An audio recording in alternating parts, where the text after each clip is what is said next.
Hey guys, welcome back. So today, brought home another Coleman Powermate generator. This one is 5,500 watts and it's powered by an 11 horse Tecumseh engine. This one was a yard sale find. I was just driving home this morning, followed the signs to the yard sale and got there a little bit late because the guy before me was driving away with a truckload of power equipment. But tucked in the corner of the garage was this. He was asking 200 bucks for it, and I offered him 140, and he took me up on it, so here it is.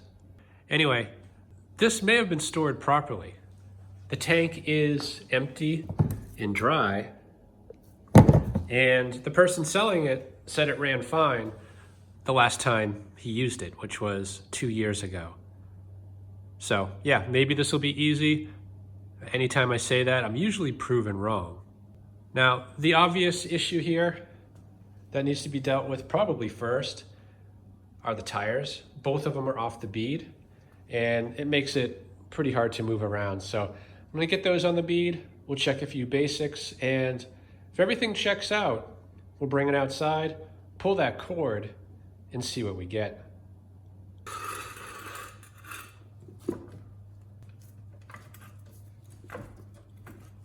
Just gonna clean all the dirt off the tire in the rim.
Gonna check the oil.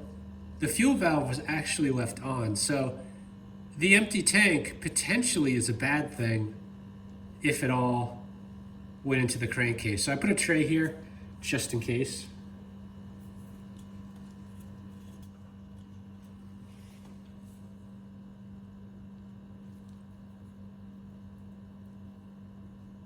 Yeah, oil's good. At least good enough to test with. We'll change it later.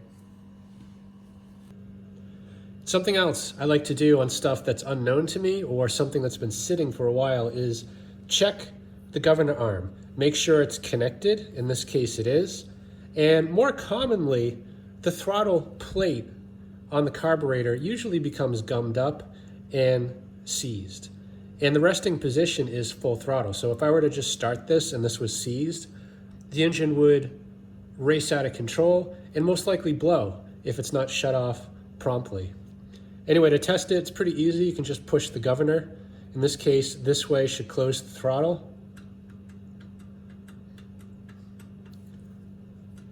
Yeah, and you can see that throttle is seized. So that carburetor has to come off.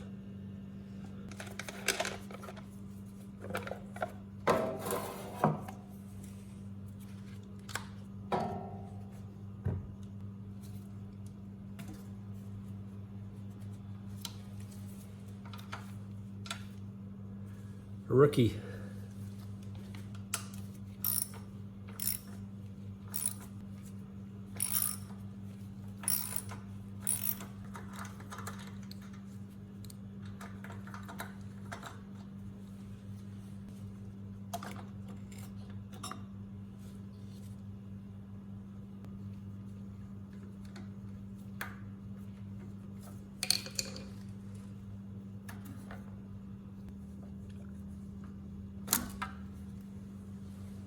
So there is some fuel in the line and it smells old. And you can tell here the varnish right there and there. So the fuel valve was left on. Most likely some fuel came in and slowly flooded over. Now I'm not seeing signs of that in the oil. It's properly filled. If it was overfull, that would tell me there's fuel in there, but it's properly filled and the viscosity feels good. So I think the oil's okay, but I am going to drain it just to be safe while I do the carb. And these studs are removable. It uses a Torx socket. I believe this is an E5. It's the same size that you use to remove the studs on the 10-horse Briggs & Stratton. You could also try double nutting it, but there's really not a lot of thread here. I don't think you could actually get 2 nuts on there.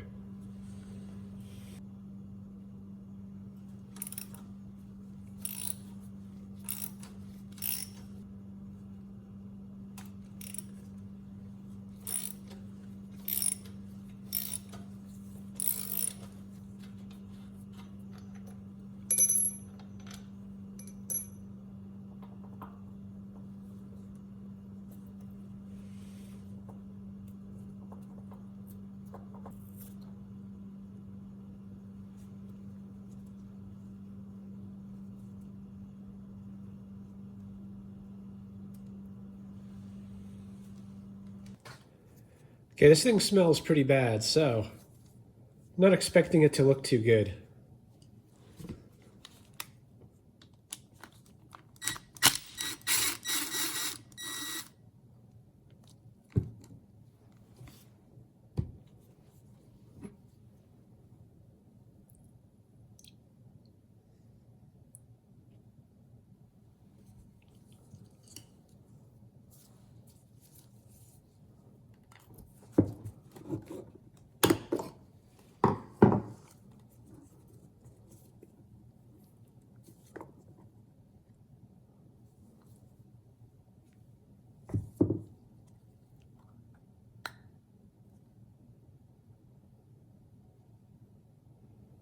Not too bad, actually. I guess that's the one good thing about a plastic carb. At least the bottom part's pretty much all plastic. There's not a whole lot to go bad when there's bad fuel in there. But the throttle plate,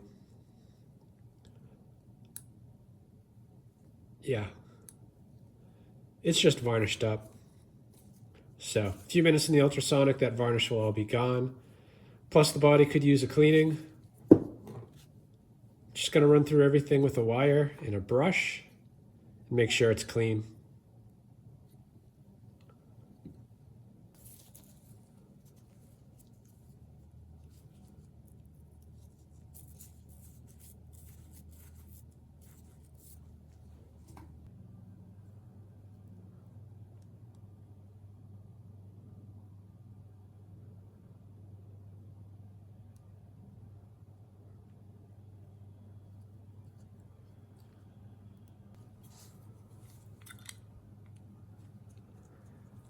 That's the main jet.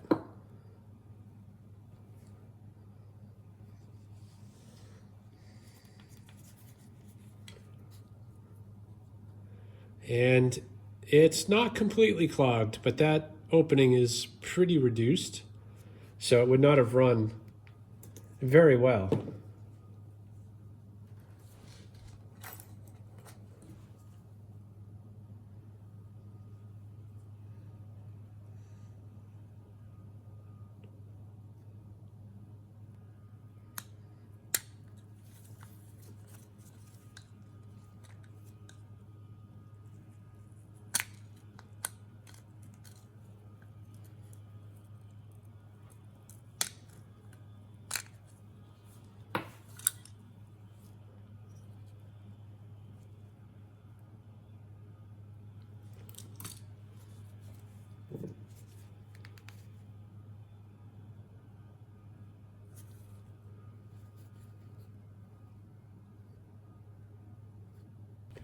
It's kind of hard to tell, but there is supposed to be a little O-ring between the main jet and the body here, and I'm not seeing it, so yeah, it's kind of hard to see in there, but I'm going to pick at that, see if there's an O-ring in there. If not, I'll double check the parts diagram and most likely add an O-ring when I put the jet back in.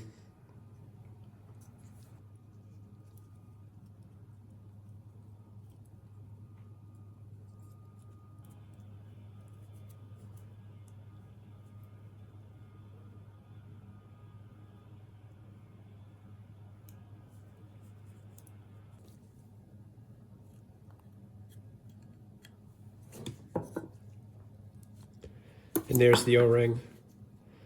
That's important to check. Sometimes they deteriorate. This one's not too bad. It's not swollen. It is a little bit petrified, but I do have new ones, so I'll swap that out when I put it back together.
Yep, we're full.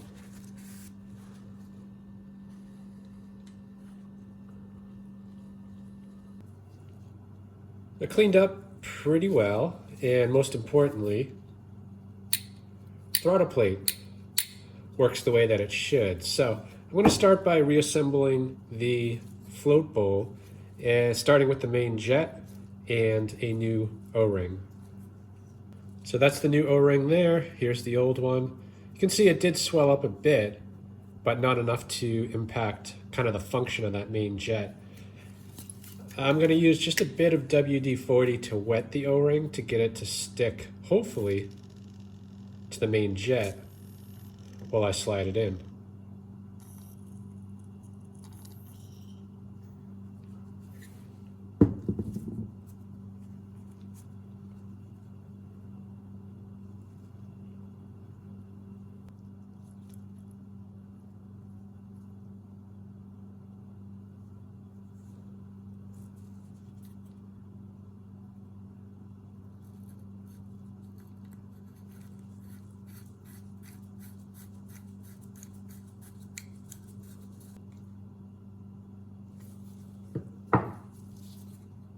And I usually shine a light in there to see if that jet is letting light through. If that O-ring was misaligned, you would not, most likely you would not see the light.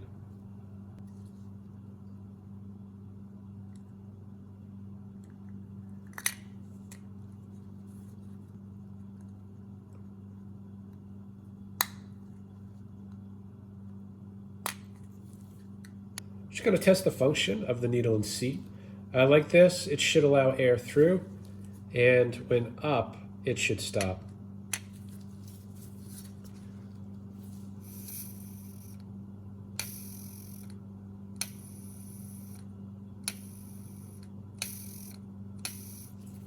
Yeah, and it's working. I guess my only concern is that when it's open, it just seems like it doesn't flow too quickly. So potentially that seat is swollen. And also when it closes, you can see it doesn't go up too far. It should be a touch higher. And that is also a sign of potentially a swollen seat.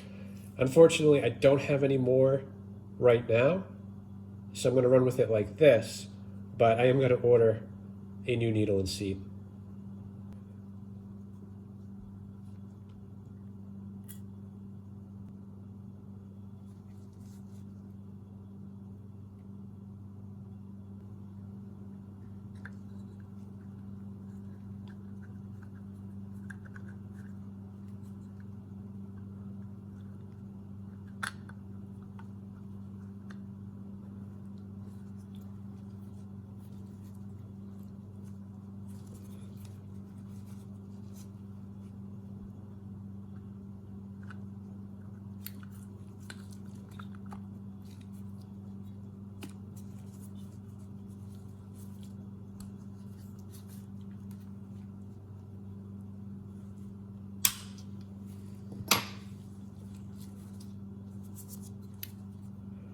Okay, that's mostly it.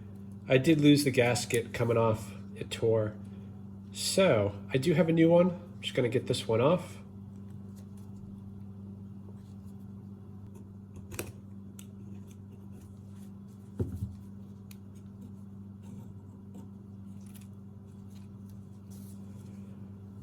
Okay, let's try this thing out. Before putting the car back on, I do want to replace this fuel line. It's not in terrible shape, but it is starting to crack and it is petrified, so it doesn't have too much life left in it. And I actually just use a drill bit, which might sound a bit odd, but it helps kind of align the new and the old. Then I tape it up just a bit and pull it through.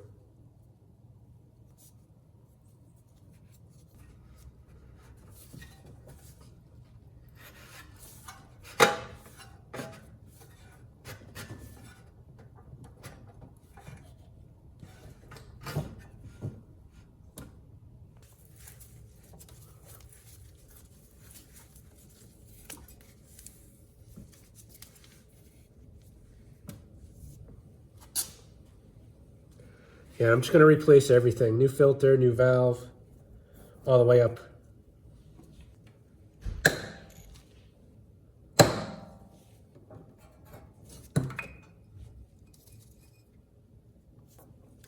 You need to be very careful getting this off. It's only held in by this rubber bushing. And if you just start pulling it, you're going to pull it right out of the tank.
And unfortunately, that bushing is shot and needs to be replaced. So let me get the gas out of the tank.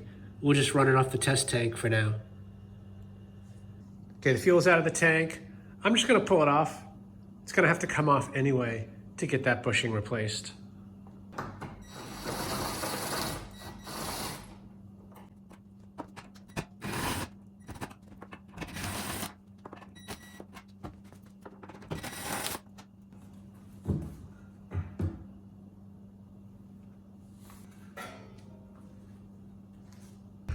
Got the temporary fuel tank hooked up, and it's been on for about 2 minutes. Carb's not leaking, so we're off to a good start. Also have a light plugged in with the kilowatt. So I'm just gonna get this thing started and see where we're at.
It did take 4 or 5 pulls, but it started, and I had to turn the choke back on a bit for about a minute because it was surging. But after a minute, turned it off. We were producing power. You know, it was 129 volts unloaded, which is what I'd expect on a generator like this without an AVR. And the hertz were a bit, I mean, they were normal, but generally without load, these are set to around 61, 61 and a half.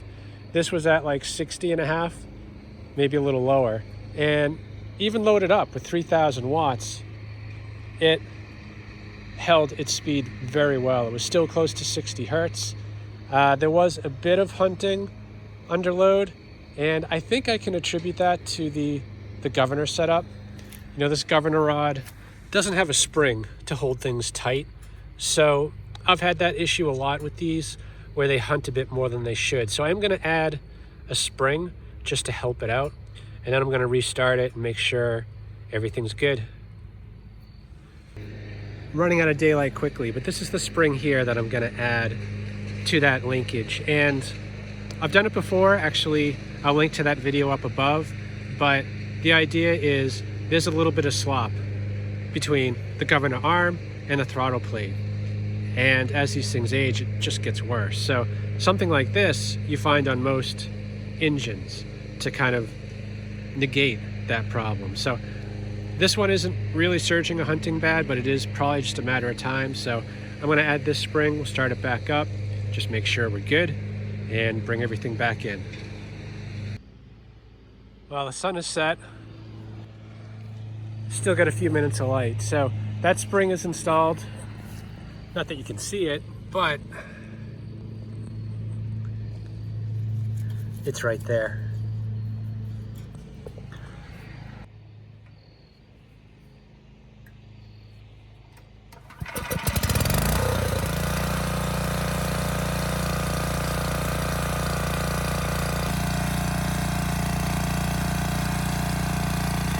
It actually slowed it down a bit.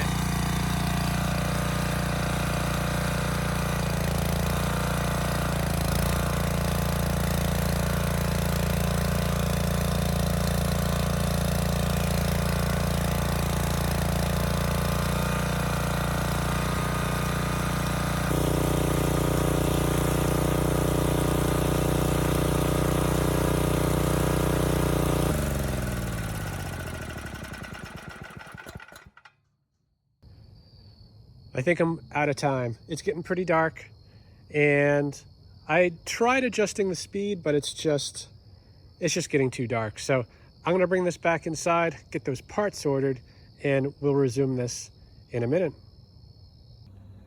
This bushing here, Powermate lists as discontinued. Thankfully, these are pretty common across generators that have plastic tanks, so I ordered a 6-pack of bushings, and I don't know for sure if this is gonna fit, but this fits a lot of different things, so I'm hoping this will do it. But let's get this out and see if I got the right part.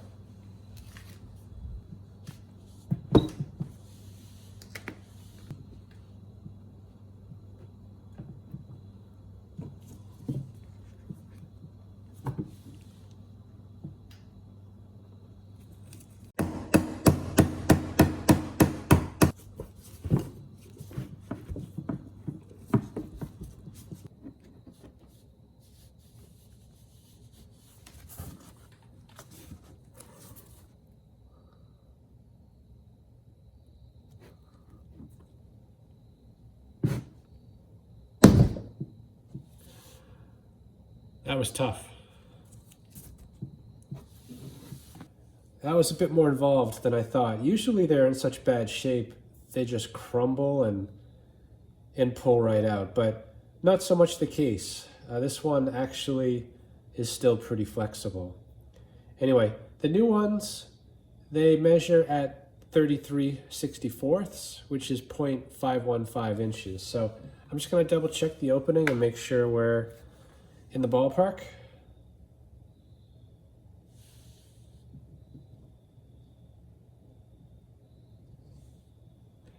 And we are. So these new ones should work. I'm just going to use motor oil to help this bushing.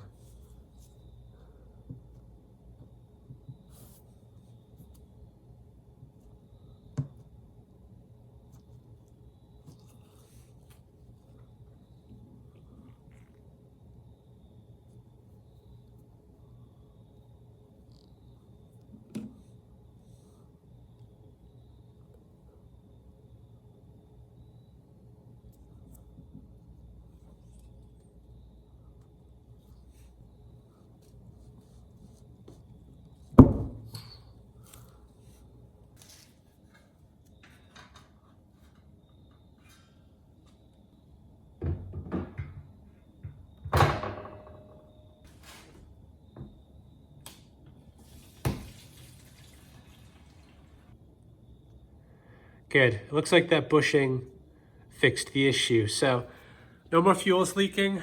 I just wanted to double check that before tightening the tank down and reconnecting that fuel line.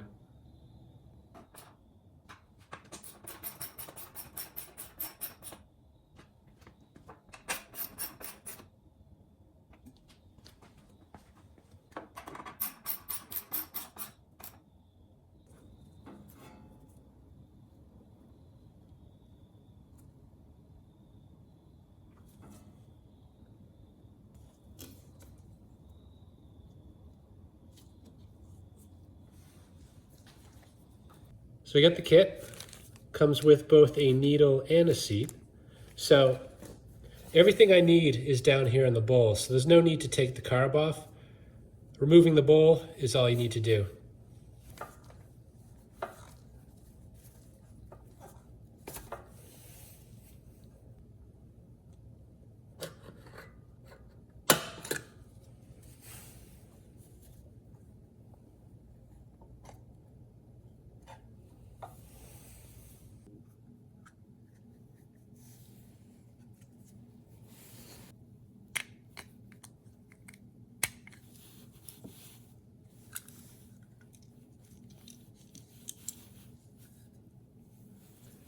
And to get the seat out, you can use a pick if you got one. A screw also works. This is just a drywall screw. And you just want to get it in enough to grab a few threads on that seat.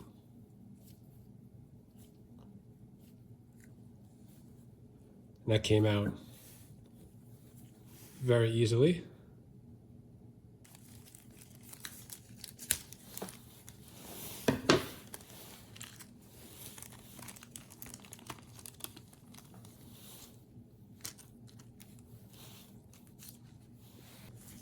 There's a smooth side and like a ribbed side. The ribbed side goes down, the smooth side is up.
It's much better. It's nice and level.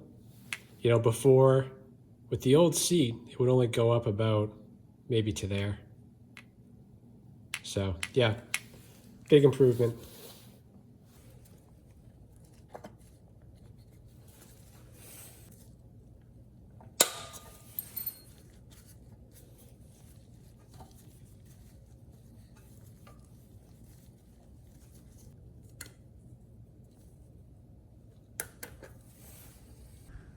It's actually been about 2 weeks since I finished this thing up. Just haven't had a chance to get it out for one last test. And well, I think today's the day. It's pretty cold out, below freezing. So I'm gonna do a really cold start on this, see how it runs, make sure I didn't miss anything.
Okay, well, I can't exactly say it started on the first pull, but at least it started. And after about a minute, I was able to turn the choke fully off.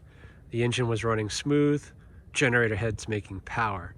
Loaded it up, 1500 watts, no issue. So I think we're looking pretty good. Now we have a machine that's doing what it should. And honestly, I think the tires were the most difficult part on this. That rubber was pretty petrified, and getting it back on the bead was a bit of a challenge, but we're good now. And I think I'm done. So hope this video helps someone. Thanks for watching.